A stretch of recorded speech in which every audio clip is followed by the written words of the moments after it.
আজকের গল্প দেবিকা মিত্রের লেখা ইচ্ছা পূরণ।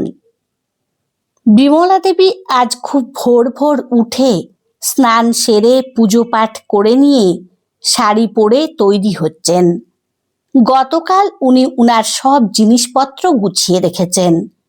উনি আজ উনার শেষ আশ্রয়স্থল বৃদ্ধাশ্রমে যাবেন, জীবনের শেষ কয়েকটা দিন কাটাতে। সাথে কিছু জামা কাপড় আর আদরের গোপালকে নিয়েছেন। উচ্চপদে কর্মরত ছেলে বিবস্বান দত্ত আর তার স্ত্রী মৌঝুরি দত্তরাই মোটেও এই ভাঙাচোরা পুরনো আমলের বাড়িতে থাকতে পারছে না। এতে নাকি তাদের সম্মান নষ্ট হচ্ছে। ওদের 7 বছরের ছেলে মেহুল কলকাতার এক নামকরা বড় স্কুলে পড়াশোনা করে। ওদের ছেলে নাকি স্কুলের বন্ধুদের আসতে বলতে পারে না। এক বন্ধু এসে এরকম পুরনো বাড়ি দেখে খুব হাসাহাসি করেছে, তাতে তার মানে লেগেছে। বাবা মা তাই এই অপমান সহ্য করতে না পেরে ঠিক করেছে এ বাড়ি বিক্রি করে ঝাঁ চকচকে ফ্ল্যাটে চলে যাবে। এতে ওদের সমাজে ওদের মান বাড়বে। বিমলা দেবীর এই বাড়ি বিক্রিতে একদম সায় নেই, কিন্তু নিজের কিছু করার ক্ষমতা নেই যে। আসলে উনি বরাবরই একটু শান্ত প্রকৃতির, ঝামেলা ঝঞ্ঝাট একদমই পছন্দ করেন না। তবু একবার প্রতিবাদ করেছিলেন, কিন্তু মনে ভাবেন যদি আরও একজন সন্তান থাকতো, বিশেষ করে মেয়ে সন্তান, তাহলে উনি উনার মনের কথাগুলো তার সাথে বলতে পারতেন, এই বাড়ি বিক্রিতে বাধা দিতে পারতেন। চেষ্টা করেছিলেন বউকে মেয়ে করে নিতে, কিন্তু কিছুতেই সেটা সম্ভব হলো না। বউ বউই থেকে গেল, তাই বাড়ি বিক্রিতে বাধা দিতে পারলেন না। যখন কোনো উপায় নেই তখন বাধ্য হয়ে ওদের কথা মেনে নেওয়াই ভালো বলে চুপ করে যান। একবার ছেলেকে বলেও ছিলেন, মনে নেই খোকা? বলেই বলেন, মানে বাবু। আসলে ওদের সমাজে খোকা বলে ডাকাটা নাকি হাস্যকর, তাই খোকা বলে উনি আর ছেলেকে ডাকেন না, বাবু বলেই ডাকেন। কি কষ্ট করে তোর বাবা এই বাড়িটা বানিয়েছিলেন। বড় ভালোবাসতেন এই বাড়িটাকে, বলতেন এটা আমার রাজপ্রাসাদ। আর বলবেন নাই বা কেন? কতটা জায়গা নিয়ে বলতো বাড়িটা, আর কত খালি জায়গা পড়ে আছে। তোর বাবা তো ওখানে কত গাছ লাগিয়েছিলেন, কত যত্ন করতেন। বাড়িটাকে তো উনি নিজের হাতে যত্ন করতেন, কোথাও এক টুকরো ময়লা জমতে দিতেন না। এই কথা শুনে ছেলে বলে, এই বাড়ির কি আছে বলো তো?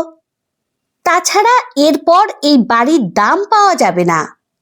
এত ভিতরের দিকে বলে কেউ এটাকে ফ্ল্যাট বানাতেও চাইছে না। এখানে যারা ফ্ল্যাট কিনবে তারা তো দেখবে তাদের গাড়ি ঢোকার রাস্তা আছে কিনা। এত সরু গলি দিয়ে সাইকেল রিক্সায় যেতে পারে, বড় গাড়ি নয়। তাছাড়া আরো অনেক অসুবিধে আছে মা, শুধু শুধু ঝামেলা করো না। এই সব কথা বলতে আর শুনতে শুনতে উনি চোখের জল মোছেন, কিন্তু ছেলের মন মায়ের কথাতে একটুও টলেনি। বউয়ের দোষ দেবেন কি করে? নিজের ছেলেকেই তো ভালো করে মানুষ করতে পারেননি।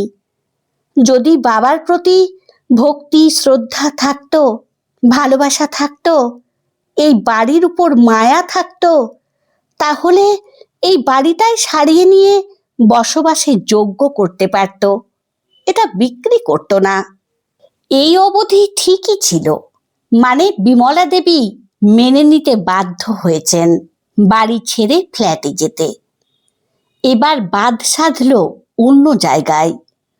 ওরা ফ্ল্যাট কিনে সাজিয়ে গুছিয়ে নিয়ে দিন ঠিক করে যাওয়ার আগে ওদের দামি দামি জিনিসপত্রগুলো গাড়িতে তুলল, কিন্তু বিমলা দেবীর কোনো জিনিস নিল না। বাধ্য হয়ে উনি জিজ্ঞাসা করেন, হ্যাঁ রে বাবু, তোদের জিনিস সব গাড়িতে তুলে দিলি, আমারগুলো কখন তুলবি? গাড়ি তো ছেড়ে দিচ্ছে। ছেলে বলে, তুমি কোথায় যাবে? বিমলা দেবী বলেন, কেন, তোদের সাথে, তোদের ফ্ল্যাটে। বাবু মুখ ঝামটা দিয়ে বলে, তোমার মাথা খারাপ হলো নাকি? ওটা তোমার মতো লোকেদের থাকার জায়গা নয়।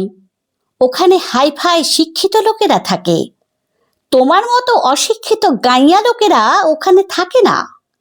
তোমার জন্য বৃদ্ধাশ্রমে থাকার ব্যবস্থা করেছি, কাল সকালে তৈরি থেকো, দিয়ে আসবো। বিমলা দেবীর বুকটা কষ্টে মোচড় দিয়ে ওঠে। মনে ভাবেন, শেষ বয়সে তোদের সাথে থাকার যে বড় স্বাদ ছিল, কিন্তু সাহস করে মুখ ফুটে ছেলেকে সে কথা বলতে পারলেন না। শুধু এটুকু বললেন, আমার এত জিনিস ওখানে রাখার জায়গা হবে তো? বাবু বলে, এত জিনিস কি তুমি নিয়ে যাবে বলে ভেবেছ নাকি? ওখানে কেবল তুমি থাকবে, সাথে তোমার জামা কাপড় নিয়ে, আর কিছু রাখার জায়গা নেই। বিমলা দেবী বলেন, আমার খাট, আলমারি, এগুলো কি হবে তাহলে? বাবু বলে, যে বাড়ি কিনেছে সেই সব নেবে, এ নিয়ে তোমাকে চিন্তা করতে হবে না। বাবু আর কথা না বলে ছেলে বউকে নিয়ে চলে যায় ওদের নতুন ফ্ল্যাটে। বিমলা দেবীর মুখে কিছু বলার বা প্রতিবাদ করার ক্ষমতা নেই। মনে মনে বলেন, হায় ভগবান, শেষ জীবনে আমার সব কেড়ে নিলে যদি, আমাকে তুলে নিচ্ছ না কেন? সকালে সেই শুভক্ষণ এসে গেছে। আজ উনি 40 বছরের সংসার আর সাধের বাড়ি ছেড়ে, অনিচ্ছায় নিজের আত্মজাকে ছেড়ে, নিজের একমাত্র বংশধরের ঠাকুমা ডাক ছেড়ে চলে যাচ্ছেন। শেষবারের মতো বাড়িটার সব ঘর, আনাচ কানাচ ঘুরে দেখে নিয়ে উনার আদরের গোপালকে বুকের কাছে ধরে ঠাকুর ঘর থেকে বের হতে গিয়ে হঠাৎ করে মাথা ঘুরে পড়ে যান। বাবু বলে, ওঠো ওঠো, তাড়াতাড়ি চলো, আমার আরো অনেক কাজ পড়ে আছে। কি হলো, এখনো শুয়ে রইলে? আর কত বাহানা করবে বলো তো? সব কিছুর তো একটা সীমা আছে নাকি? এক্ষুনি বাড়ি ছেড়ে দিতে হবে। বাড়ির নতুন মালিক সত্যজিৎ বাবু এক্ষুনি হয়তো চলে আসবেন। তুমি যদি যেতে না চাও তো তাহলে থাকো, আমি চললাম। উনি এসে ঘাট ধাক্কা দিয়ে যখন বের করে দেবেন, তখন মজা টের পাবে। আমার দেরি হয়ে যাচ্ছে, তুমি যাবে তো চলো, আর না হলে থাকো, আমি চললাম। রাগ করে দরজা খুলে বাইরে বের হতে গিয়ে দেখে বাড়ির নতুন মালিক এসে দাঁড়িয়ে। বাবু আমতা আমতা করে বলে, দেখুন না, মাকে কখন থেকে বলছি তাড়াতাড়ি চলো, উনি এসে যাবেন বাড়ি দখল নিতে, কিন্তু মা তো কিছুতেই যেতে চাইছেন না। আমরা অবশ্য চলে গেছি, মাকে আজ বৃদ্ধাশ্রমে দিয়ে আসব। সত্যজিৎ কোনো কথার উত্তর না দিয়ে সোজা ঘরে ঢুকে যান, কারণ উনি দরজার বাইরে থেকে সব শুনেছিলেন। ঘরে ঢুকে ঠাকুর ঘরের সামনে বিমলা দেবীকে পড়ে থাকতে দেখে উনি বুঝতে পারেন বিমলা দেবী জ্ঞান হারিয়েছেন। উনি তাড়াতাড়ি বিমলা দেবীর চোখে মুখে জলের ছিটে দিতেই বিমলা দেবীর জ্ঞান ফিরে আসে। বিমলা দেবী আস্তে আস্তে উঠে বসেন। তখন বাবু বলে, চলো তোমাকে দিয়ে আসি। সত্যজিৎ বাবু বলেন, দাঁড়ান দত্তবাবু, আমার আপনার সাথে কিছু কথা আছে। বলেই সত্যজিৎ বাবু বলেন, আমি এই বাড়িটা কিনেছি বৃদ্ধাশ্রম বানাবো বলেই, আর আপনি যখন মাসিমাকে বৃদ্ধাশ্রমেই পাঠাতে চাইছেন, তখন আমার বৃদ্ধাশ্রমেই উনি থাকুন। জানি এই বয়সে নিজের বাড়ি ছেড়ে যেতে খুবই খারাপ লাগে। উনার তাতে কোনো দোষ নেই। আমি কথা দিচ্ছি, উনি উনার একটা ঘরে একাই থাকবেন, উনার গৃহদেবতাকে নিয়ে। কেউ জ্বালাতন করবে না। বাবুর যেন ঘাট থেকে বোঝা নামলো। এক কথায় সম্মত হয়ে যায়।